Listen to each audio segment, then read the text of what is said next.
বিসমিল্লাহির রহমানির রহিম। আসসালামু আলাইকুম। কেমন আছেন সবাই? আশা করছি খুব ভালো আছেন। আমিও ভালো আছি আলহামদুলিল্লাহ। বরাবরের মতোই একটি ভিডিও নিয়ে হাজির হয়ে গেলাম আপনাদের মাঝে। তো কী রান্না করছি তার কিছুটা অংশ শেয়ার করতে যাচ্ছি আপনাদের সাথে। প্রথমে আমি মেয়ের তরকারিটা বসিয়ে দিব। মেয়ে ইদানিং আসলে সবজি একেবারেই খেতে চায় না, তারপরেও চেষ্টা করি অল্প একটু খাওয়ানোর, যাতে করে ওর পেটটা ভালো থাকে আর কি।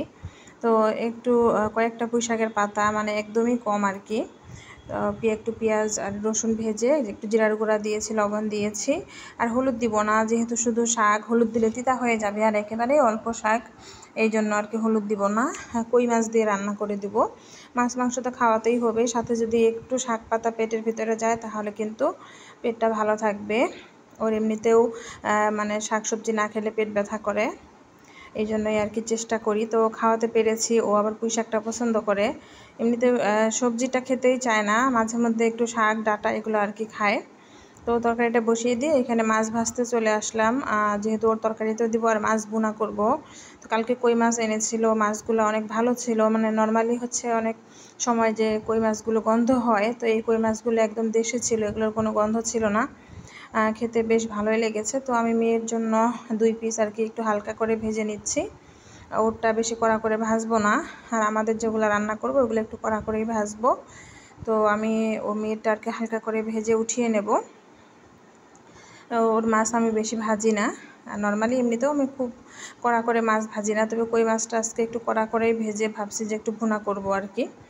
তাছাড়া আরেকটা তরকারি হবে শুটকি দিয়ে, কচু, যে কালো কচু আছে যেটা আর কি, অনেকে লাল কচু বলে, অনেকে কালো কচু বলে, ওই কচুটা শুটকি দিয়ে রান্না করব। এই জন্য মাছটা বেশি ঝোল করব না। তারপর আমার হাজব্যান্ড বলছে যে কই মাছের ঝোল খাবে, দেখি কতটুকু কী করা যায় আর কি। তো আমি এদিকে মেয়ের তরকারিতে কিন্তু মাছগুলো দিয়ে দিয়েছি সেদ্ধ হওয়ার জন্য। তো তরকারিটা ঢেকে দিয়েছি, আর এদিকে মাছগুলো উঠিয়ে নেব। একদম কড়কড়া করে ভেজেছি, এমনিতেও খাওয়া যাবে। কই মাছ ভাজাটাই কিন্তু খেতে মজা, তাই না? তো কে কে কই মাছ ভাজা খেতে পছন্দ করেন জানাবেন তো আপু ভাইয়ারা।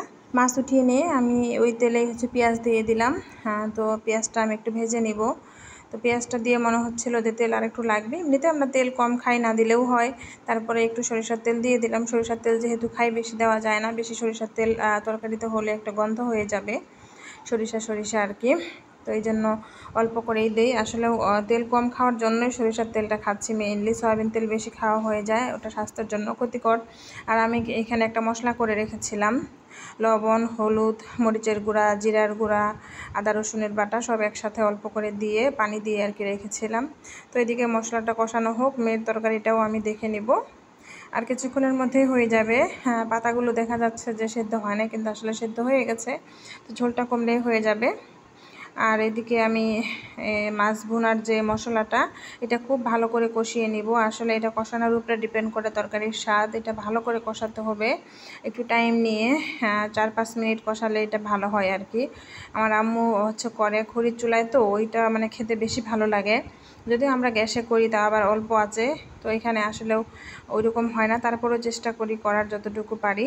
তো আমি এটা ভালো করে কষিয়ে তারপর মাছগুলো দিয়ে দিব। মাছগুলো দিয়ে পানি দিব আর কি। প্রথমে পানি দিয়ে মাছগুলো দিয়ে তারপর আমি ঢেকে কিছুক্ষণ রান্না করলে কিন্তু তরকারিটা রেডি হয়ে যাবে। শেষ পর্যন্ত আমি ভিডিওটা দেখাতে পারি নাই, কেটে গেছে কখন আসলে আমি টের পাইনি, স্কিপ হয়ে গেছে আর কি। পানি শুকিয়ে গেলে তরকারি রেডি হয়ে যাবে। ধন্যবাদ।